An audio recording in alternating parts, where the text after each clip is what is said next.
Why Lego's decision to remove gender bias from children's toys is significant.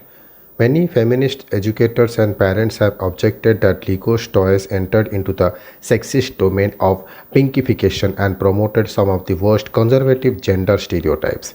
Toy manufacturer Lego has announced that it will work to remove gender bias from its products and ensure that children's creative ambitions are not limited by stereotypes. The announcement from LEGO came after a survey found how gender biases were being reinforced through the creative play of children. Following the study of Danish toy manufacturer stated that it was committed to making its product more inclusive. The announcement assumes significance because LEGO has been in the past accused of promoting stereotypical depictions of femininity through its line of products. What are the key findings of the survey? The research, which was commissioned by the LEGO Group and carried out by the Gina Davis Institute, surveyed nearly 7,000 parents and children aged 6 to 14 years old in China, Czech Republic, Japan, Poland, Russia, UK, and USA. One of the key findings of the study was that girls are ready for the world, but society isn't quite ready to support their growth through play. The findings of the survey, as revealed by LECO, states girls feel less restrained by and are less supportive of typical gender biases than boys when it comes to creative play. 74% of boys versus 62% of girls believe that some activities are just meant for girls while others are meant for boys, and they are more open towards different types of creative play compared to what their parents and society typically encourage. For example, 82% of girls believe it's okay for girls to play football and boys to practice ballet, compared to only 71% of boys. However, despite the progress made in girls brushing off prejudice at an early age, general attitudes surrounding play and creative careers remain unequal and restrictive. It further adds that parents who answered the survey imagined a man for most creative professions.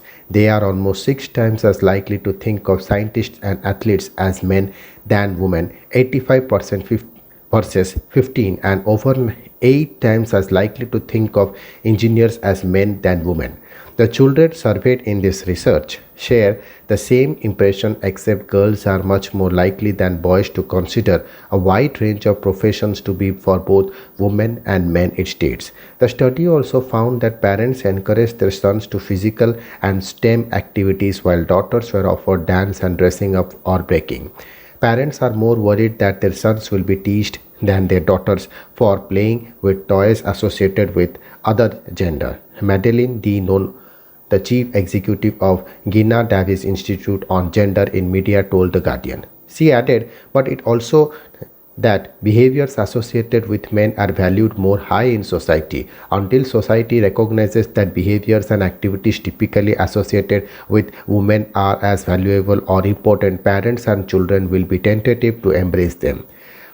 Why were allegations of gender bias raised against LEGO? In 2012, LEGO came up with LEGO Friends, a range of products aimed at girls, which was heavily criticized for promoting gender stereotypes.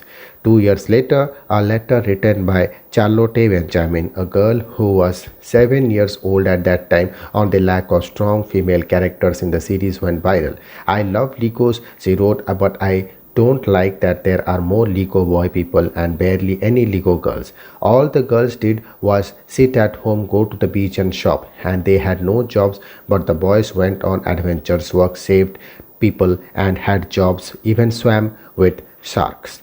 Lego Friends had been released as form of course correction after a survey carried out by the company had found that 90% of Lego's consumers in 2011 were boys. After LEGO's gender-neutral buckets of bricks, the company had been at the time focused on franchised sets based on properties like Star Wars and Avengers. During the course of their survey back then, LEGO assigned a simple task to groups of boys and girls. They were asked to build a LEGO castle. The boys immediately grabbed the figures and the horses and the catapults, and they started having a battle. They all looked around inside the castle and they said, well, there's nothing inside. This idea of interior versus exterior in the orientation of how they play with what they built were really interesting. We heard girls overwhelming saying we would much rather build environment than single structure. They were really just looking for a lot more detail than we were offering, Lego spokesperson Michael Mackley told The Atlantic.